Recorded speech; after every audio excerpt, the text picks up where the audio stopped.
Karena yang demikian itu adalah dari jahat sangkaan yang dilarang kita daripadanya. Sesungguhnya, setengah sangkaan itu dosa.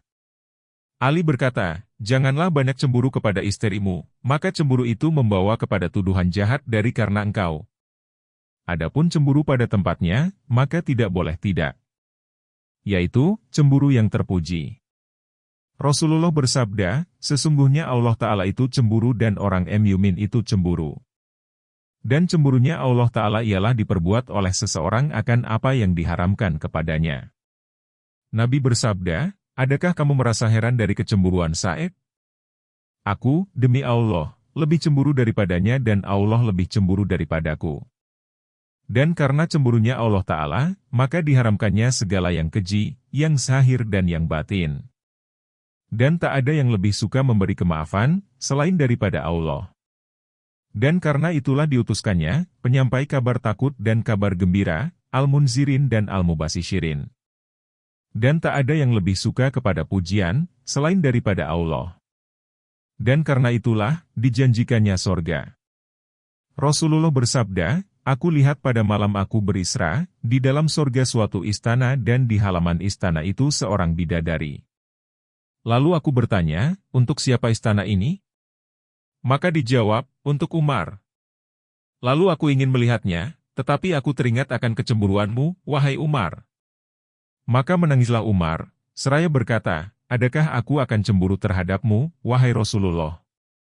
Al-Hasan berkata, adakah kamu panggil perempuan-perempuanmu untuk berdesak-desak masuk ke pasar? Dikejikan oleh Allah kiranya, orang yang tidak cemburu. Nabi bersabda, sesungguhnya sebahagian dari cemburu itu dikasihi Allah dan sebahagian daripadanya dimarahi Allah. Dan sebahagian dari kesombongan itu, dikasihi Allah dan sebahagian daripadanya, dimarahi Allah. Adapun cemburu yang dikasihi Allah, ialah cemburu pada yang diragukan. Dan cemburu yang dimarahi Allah ialah cemburu pada yang tidak diragukan. Dan kesombongan yang dikasihi Allah ialah kesombongan seseorang terhadap dirinya sendiri ketika perang dan berjumpa dengan musuh. Dan kesombongan yang dimarahi Allah ialah kesombongan pada yang salah. Nabi bersabda, sesungguhnya aku adalah amat cemburu dan tak adalah seseorang manusia yang tidak cemburu, kecuali telah terbalik hatinya. Dan jalan yang membawa kepada tidak cemburu, ialah tidak masuk laki-laki ke tempat istrinya dan istri itu tidak keluar ke pasar. Dan Nabi bertanya kepada putrinya Fatimah, apakah yang lebih baik bagi wanita? Fatimah menjawab, bahwa wanita itu tidak melihat laki-laki dan laki-laki itu tidak melihat wanita. Lalu Rasulullah memeluk putrinya Fatimah, seraya bersabda, keturunan setengah dari wanita itu dari setengah yang lain. Nabi menerima dengan baik jawaban Fatimah. Adalah para sahabat Rasulullah menyumbat jendela dan segala lobang pada pagar rumahnya, supaya wanita tidak melihat akan laki-laki. Dan Ma'az bin Jabal pernah melihat istrinya, menengok pada jendela, lalu dipukulnya. Dan pernah melihat istrinya memberikan buah tufah kepada budaknya laki-laki, yang telah dimakannya, lalu dipukulnya. Umar berkata, bukalah dari wanita pakaian hiasan, yang mengharuskan dirinya memakai gelang kaki. Beliau mengatakan yang demikian, adalah karena wanita-wanita itu tidak suka keluar dalam keadaan yang tidak berdandan. Dan beliau mengatakan, biasakan istrimu dengan, tidak. Rasulullah mengizinkan kaum wanita hadir ke masjid. Dan yang betul sekarang, ialah dilarang, kecuali wanita-wanita tua. Bahkan larangan itu dipandang betul pada masa sahabat sehingga, Aisyah pernah berkata, kalau tahulah Nabi apa yang diperbuat kaum wanita sesudahnya, niscaya beliau melarang mereka keluar. Tak kala berkata Ibnu Umar, Rasulullah bersabda, janganlah kamu melarang hamba-hamba Allah yang wanita ke masjid-masjid Allah. Lalu menjawab sebahagian anaknya, ya, sesungguhnya, demi Allah, kami larang mereka. Lalu Ibnu Umar memukul dan memarahi anaknya itu, seraya berkata, dengarlah aku katakan, bahwa Rasulullah telah bersabda, janganlah kamu melarang. Lalu kamu menjawab, ya. Sesungguhnya anak Ibnu Umar itu memberanikan diri menyalahinya, karena diketahuinya perubahan zaman. Dan marahnya Ibnu Umar kepada anaknya itu, sebab secara mutlak dikeluarkannya kata-kata menantanginya terus terang, tanpa menerangkan alasan. Dan begitu pula, adalah Rasulullah telah mengizinkan bagi para wanita pada hari raya khususnya untuk keluar. Tetapi janganlah mereka itu keluar, kecuali dengan persetujuan suaminya. Dan keluar itu sekarang diperbolehkan bagi wanita yang terhormat dengan keizinan suaminya. Tetapi duduk di rumah adalah lebih menyelamatkan. Dan seyogialah wanita itu tidak keluar, kecuali karena kepentingan. Karena keluar untuk melihat pemandangan-pemandangan dan hal-hal yang tidak penting, adalah mencederakan kehormatan diri. Dan kadang-kadang membawa kepada kerusakan. Apabila keluar, maka seyogialah wanita itu memicingkan matanya daripada laki-laki.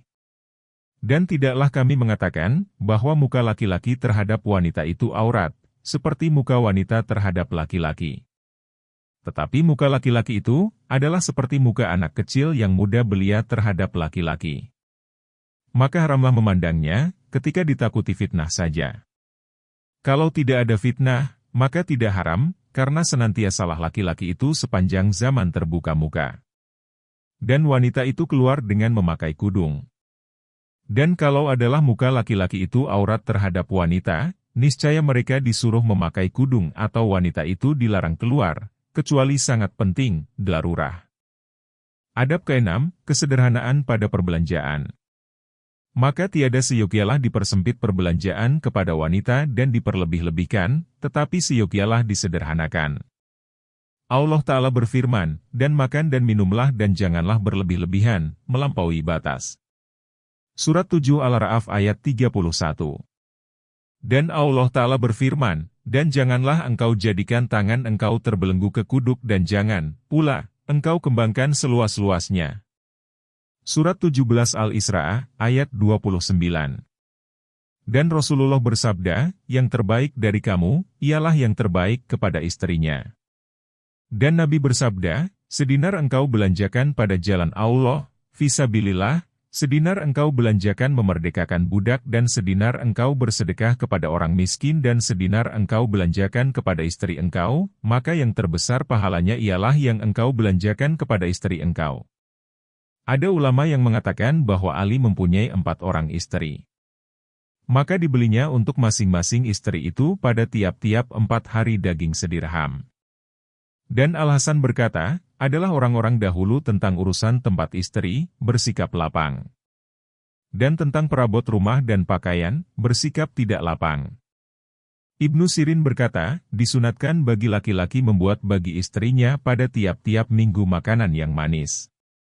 Dan seolah-olah yang manis itu meskipun tidak termasuk penting, tetapi meninggalkannya secara keseluruhan, adalah kikir menurut adat kebiasaan.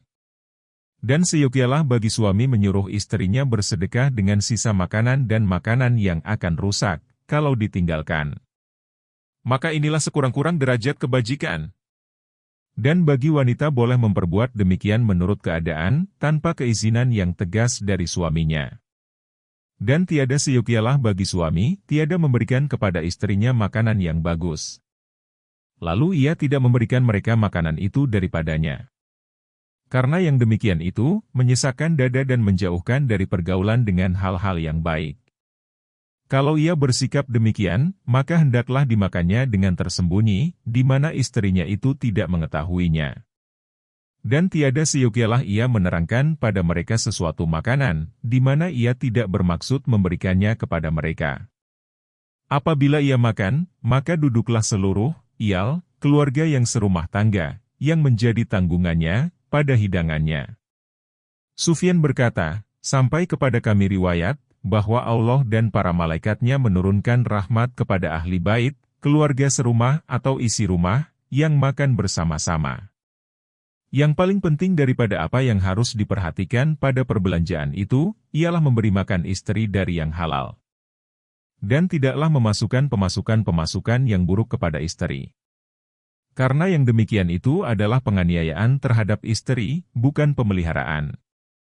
Dan kami bentangkan hadis-hadis yang berkenaan dengan itu, ketika menerangkan bahaya-bahaya perkawinan.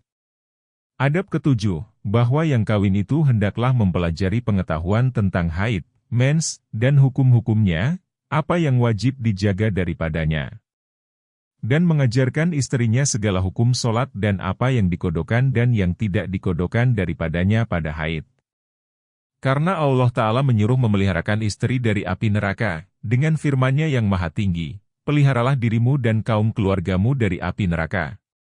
Surat 66 At-Tahrim ayat 6.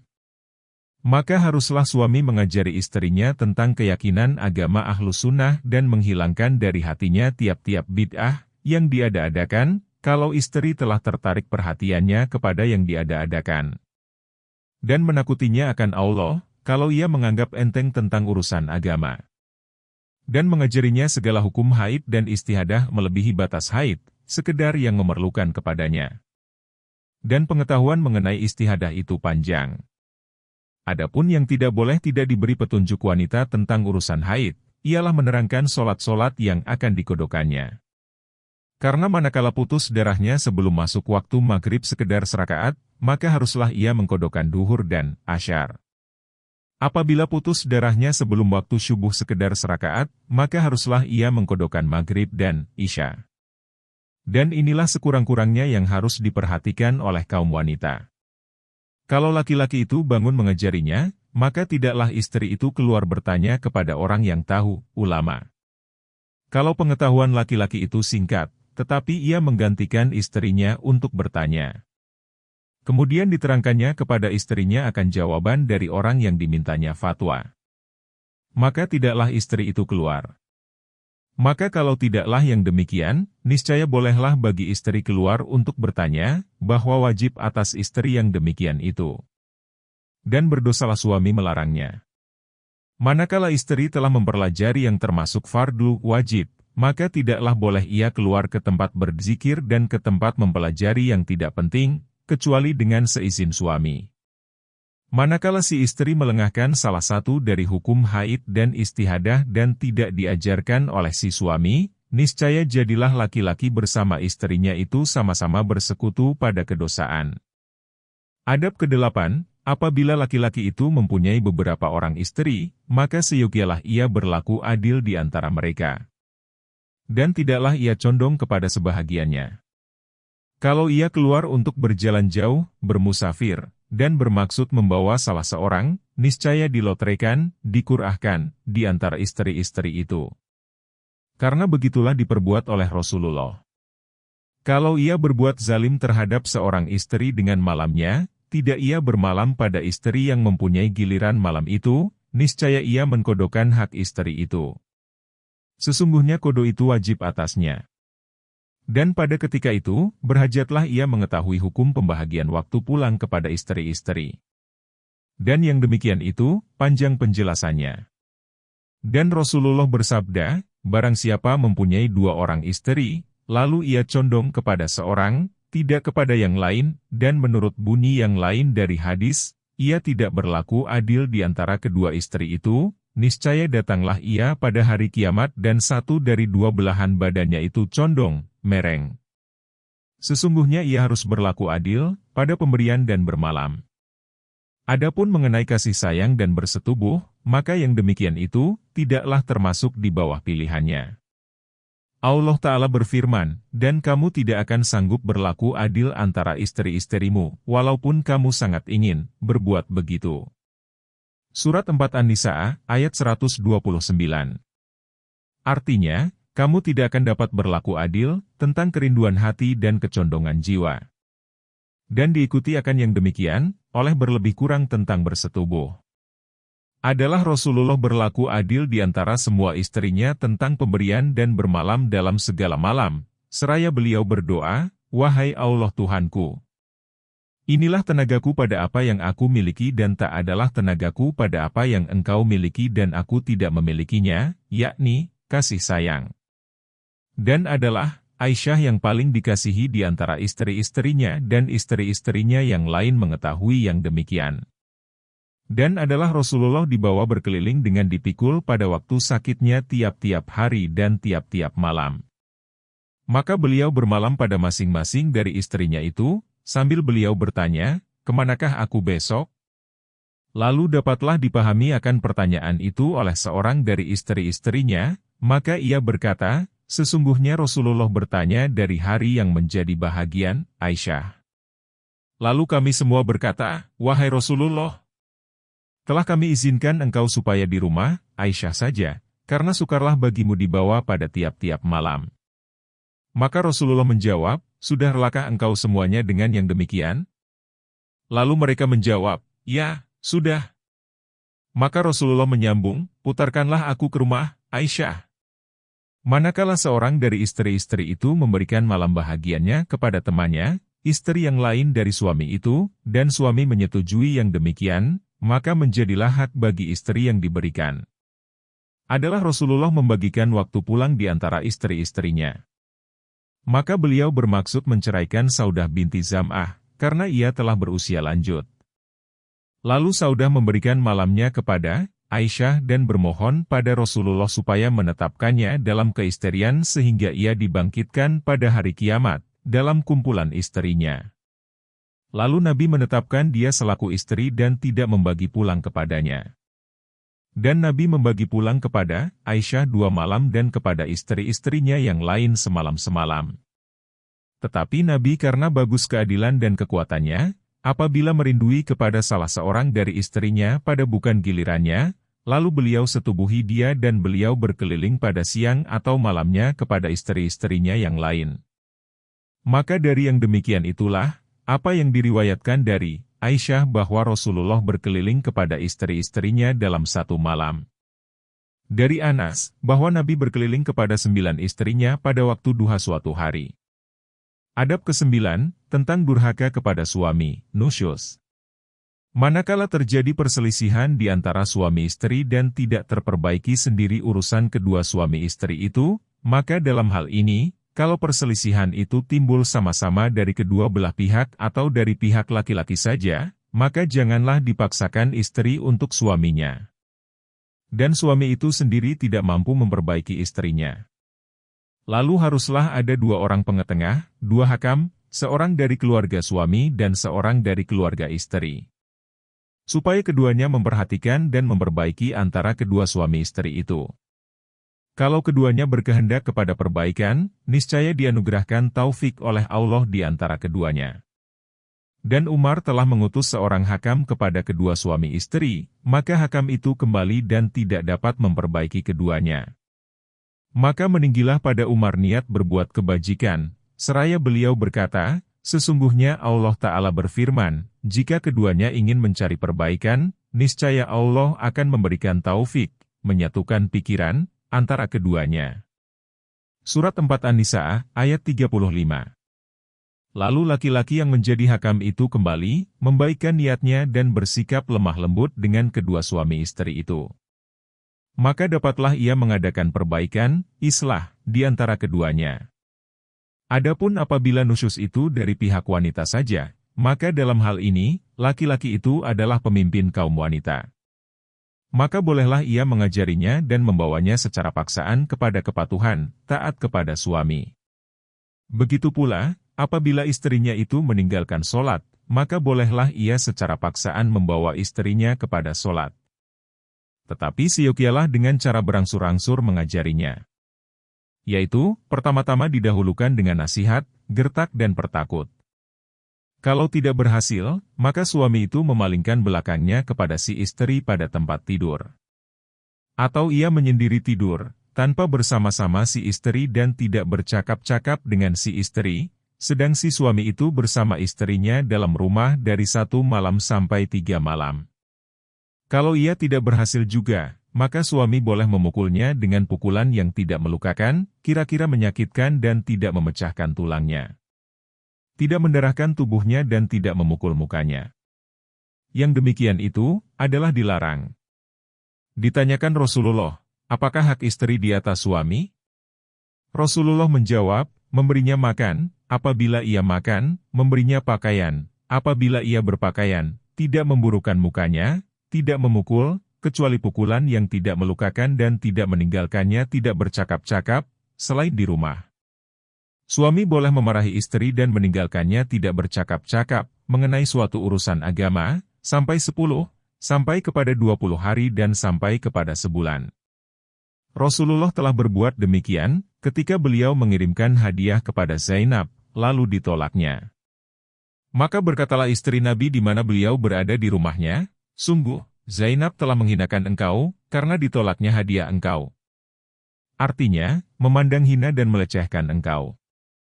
Lalu Rasulullah menjawab, "Engkau semuanya lebih hina pada Allah untuk engkau hinakan akan aku." Kemudian Nabi marah kepada mereka semuanya selama sebulan, sampai beliau kemudian kembali kepada mereka. Adab ke-10, tentang adab jima, bersetubuh. Disunatkan dimulai dengan bismillah, dibacakan mula-mula, Qul huwallahu ahad, dibacakan takbir dan tahlil dan dibacakan, dengan nama Allah yang Maha Tinggi dan Maha Agung. Wahai Allah Tuhanku, jadikanlah dia keturunan yang baik, jikalau engkau mentakdirkan untuk mengeluarkan yang demikian itu dari tulang sulbiku, tulang pinggangku. Dan Nabi bersabda, kalau seseorang kamu mendatangi istrinya, lalu berdoa, wahai Allah Tuhanku, singkirkan daripadaku setan dan singkirkan setan itu dari apa yang engkau berikan rezeki kepadaku. Maka kalau adalah anak di antara kedua suami istri itu, niscaya tidak akan didatangkan kemelaratan oleh setan. Apabila engkau telah mendekati kepada inzal, keluar mani, maka bacalah dalam hatimu dan jangan engkau gerakan kedua bibirmu, dan Dia yang menciptakan manusia dari air, lalu diadakannya pertalian darah dan hubungan perkawinan dan Tuhanmu itu Maha Kuasa. Dan adalah sebahagian perawi hadis itu bertakbir, sehingga didengar oleh penghuni rumah akan suaranya. Kemudian ia berpaling dari kiblat. Dan tidak menghadap kiblat dengan jima, untuk memuliakan kiblat. Dan hendaklah menutupkan dirinya sendiri dan istrinya dengan kain. Adalah Rasulullah menutup kepalanya dan membisikkan suaranya, seraya mengatakan kepada istrinya, haruslah engkau dengan tenang. Pada suatu hadis tersebut, apabila bersetubuh seorang kamu dengan istrinya, maka janganlah kamu kosong dari pakaian, seperti kosongnya dua keledai. Dan hendaklah didahulukan dengan kata-kata yang lemah lembut dan pelukan.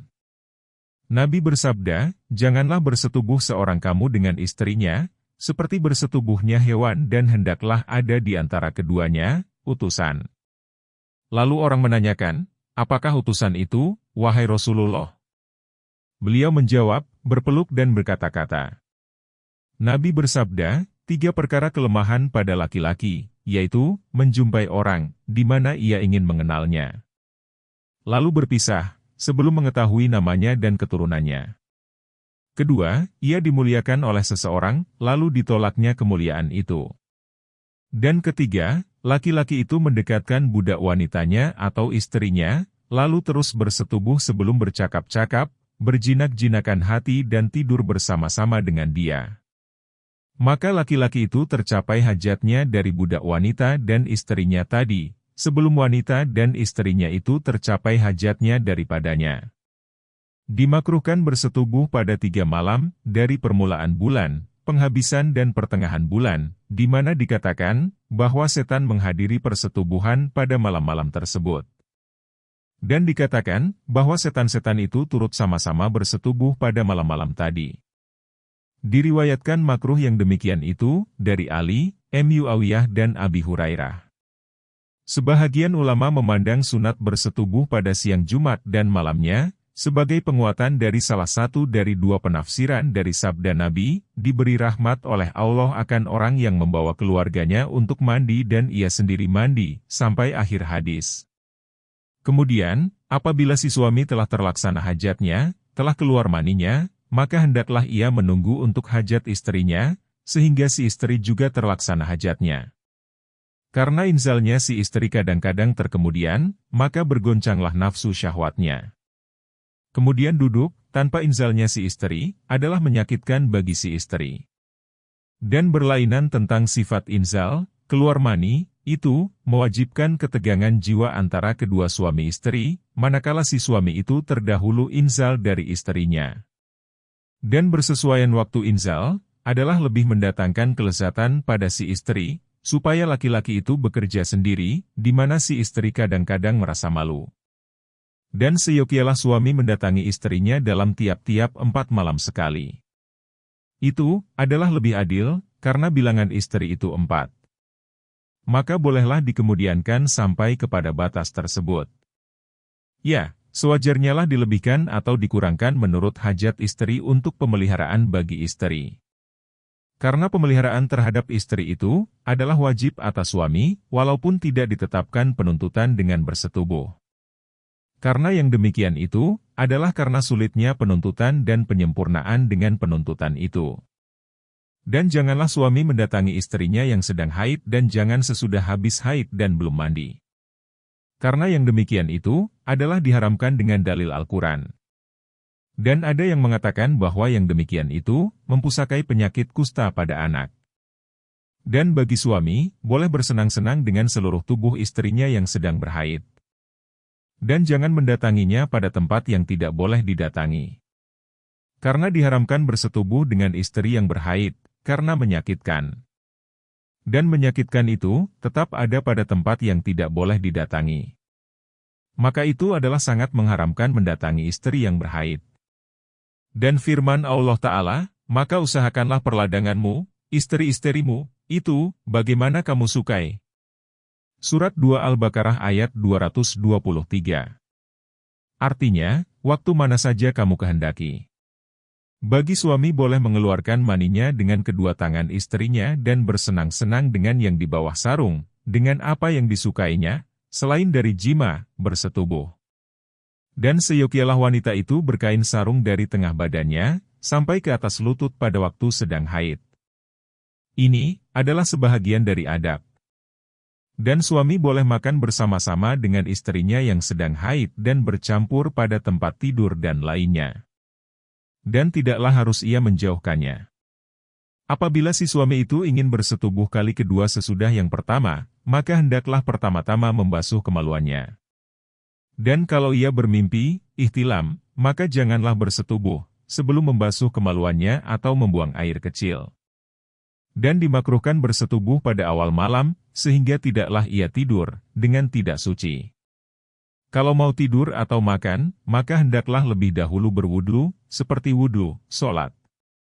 Yang demikian itu, adalah sunat.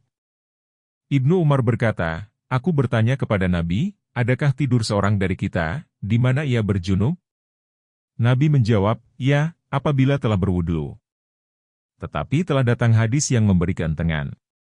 Berkata, Aisyah, adalah Nabi tidur dengan berjunub, di mana beliau tidak menyentuh air.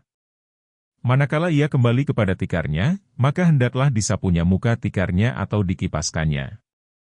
Karena ia tidak mengetahui apa yang telah terjadi di atas tikar itu kemudiannya. Dan tiada seyogialah mencukur rambut atau mengerat kuku atau mengadam kumis atau mengeluarkan darah atau menceraikan dari dirinya sesuatu bagian, di mana dia sedang berjunub. Karena segala bahagian dirinya itu dikembalikan kepadanya pada hari akhirat, lalu kembalilah dalam keadaan berjunub. Dan ada yang mengatakan, bahwa masing-masing dari rambut itu menuntutnya, disebabkan junubnya itu. Sebahagian dari adab, bahwa suami itu tidak mengeluarkan maninya, bahkan tidak menumpahkannya, selain ke tempat bersetubuh itu, yaitu, rahim istri. Karena tidaklah suatu nyawa yang ditakdirkan oleh Allah akan adanya, melainkan adalah ia, ada. Begitulah sabda Rasulullah. Kalau ia membuang keluar, al-azal, maka berbedalah pendapat para ulama tentang boleh dan makruhnya kepada 4 mazhab. Sebahagian, membolehkan secara mutlak dalam segala hal keadaan. Sebahagian, mengharamkan dalam segala hal dan sebahagian mengatakan, halal, dengan seizin istrinya dan tidak halal, tanpa keizinannya. Dan seakan-akan yang mengatakan ini, mengharamkan menyakitkan, bukan pembuangan mani di luar rahim. Sebahagian mengatakan, dibolehkan pada wanita budak, gundik, tidak dibolehkan pada wanita merdeka, istri. Dan yang syahih, yang benar pada kami, ialah yang demikian itu diperbolehkan.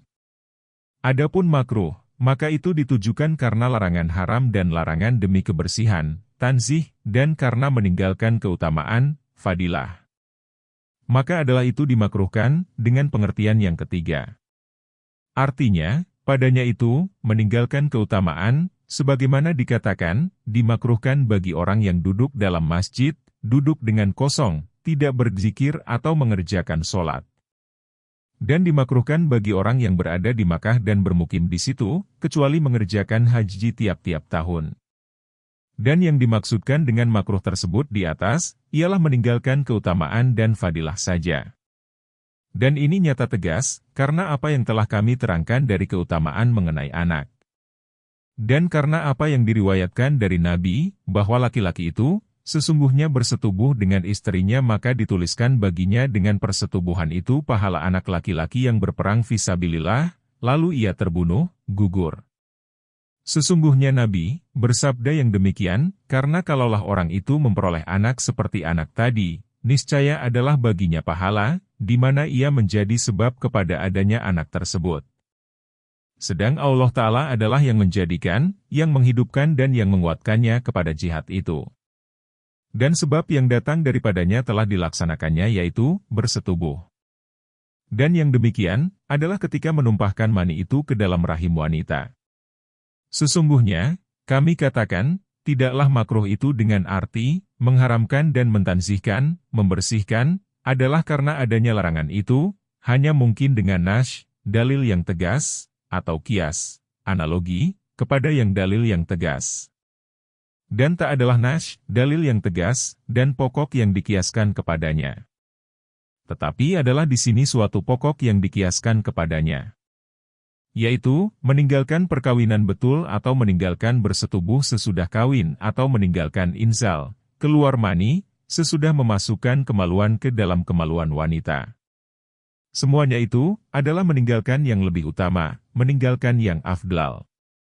Dan tidaklah itu mengerjakan yang larangan. Dan tak ada di situ perbedaan, karena anak itu terjadi dengan jatuhnya nutfah, mani, ke dalam rahim wanita. Dan ia mempunyai 4 sebab, kawin, kemudian bersetubuh, kemudian sabar sampai inzal sesudah bersetubuh, kemudian berhenti, supaya mani itu tertumpah ke dalam rahim.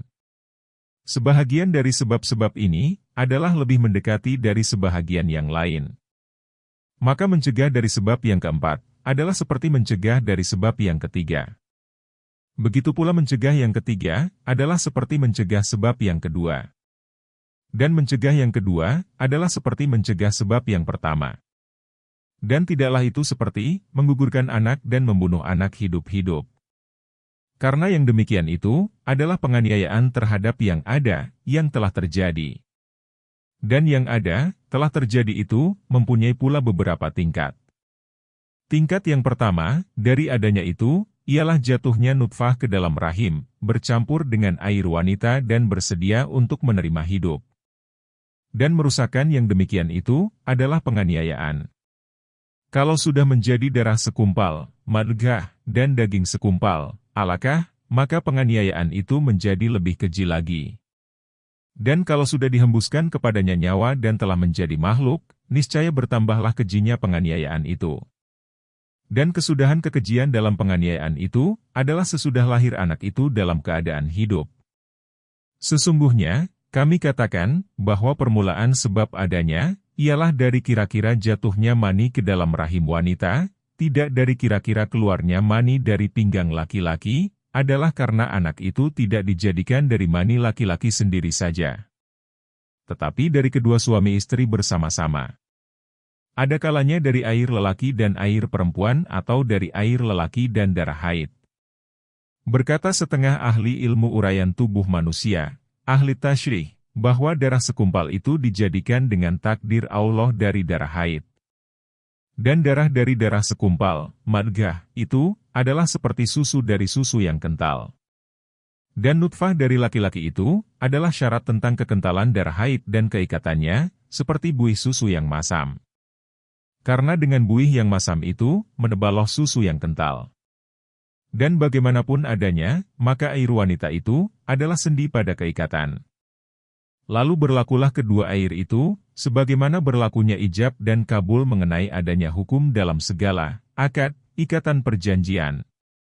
Maka barang siapa melakukan ijab, penyerahan, kemudian ia menarik kembali sebelum kabul, penerimaan, niscaya tidaklah ia menganiaya kepada akad, dengan pembatalan dan pembongkaran. Dan manakala telah berkumpul ijab dan kabul, niscaya menarik kembali kemudian, adalah pembatalan, pembongkaran dan pemutusan. Dan sebagaimana nutfah dalam tulang belakang lelaki, tidaklah terjadi anak daripadanya, maka demikian pula, sesudah keluar dari kemaluan lelaki, selama tidak bercampur dengan air wanita atau darahnya. Ini adalah suatu kias bandingan yang jelas. Kalau Anda mengatakan bahwa kalau tidaklah mani keluar, al-azal itu makruh, dari segi bahwa perbuatan itu menolak untuk adanya anak, maka tidaklah jauh untuk dimakruhkan, karena niat yang menggerakkan kepadanya. Sebab tidaklah menggerakkan untuk itu, selain oleh niat yang buruk, di mana padanya terdapat sesuatu dari campuran syir yang tersembunyi, syir hafi. Maka aku menjawab, bahwa niat yang menggerakkan kepada menumpahkan mani keluar, al-azal, adalah 5. Pertama, pada budak-budak wanita yang bertempat tinggal di rumah tuannya. Maka membuang mani keluar waktu bersetubuh dengan gundik itu, adalah untuk menjaga hak milik dari hilangnya dengan berhak kemerdekaan. Dan dengan maksud mengekalkan hak milik itu, dengan tidak memberi kemerdekaan, dan menolak sebab-sebab kemerdekaan itu, tidaklah dilarang. Kedua, untuk tetapnya kecantikan dan kegemukan wanita. Supaya terus dapat bersenang-senang dan untuk kekekalan hidupnya. Karena dikhawatirkan akan bahaya waktu bersalin. Ini juga, tidaklah termasuk larangan. Ketiga, takut kepada banyak dosa, disebabkan banyak anak. Dan menjaga dari perlunya bersusah payah berusaha dan masuknya tempat-tempat masuk yang tidak baik. Ini juga, tidak termasuk larangan. Karena kurangnya dosa, adalah menolong kepada agama. Dan kesempurnaan serta keutamaan yang sebaik-baiknya, ialah pada tawakal dan percaya dengan jaminan Allah, yang berfirman, dan tidak adalah yang merangkak-rangkak di bumi ini, melainkan Allah yang menanggung rezekinya. Surat 11 Hud ayat 6. Dan tidak pelak lagi, bahwa dengan tindakan, membuang mani keluar itu, menjatuhkan diri dari tingkat kesempurnaan dan meninggalkan keutamaan.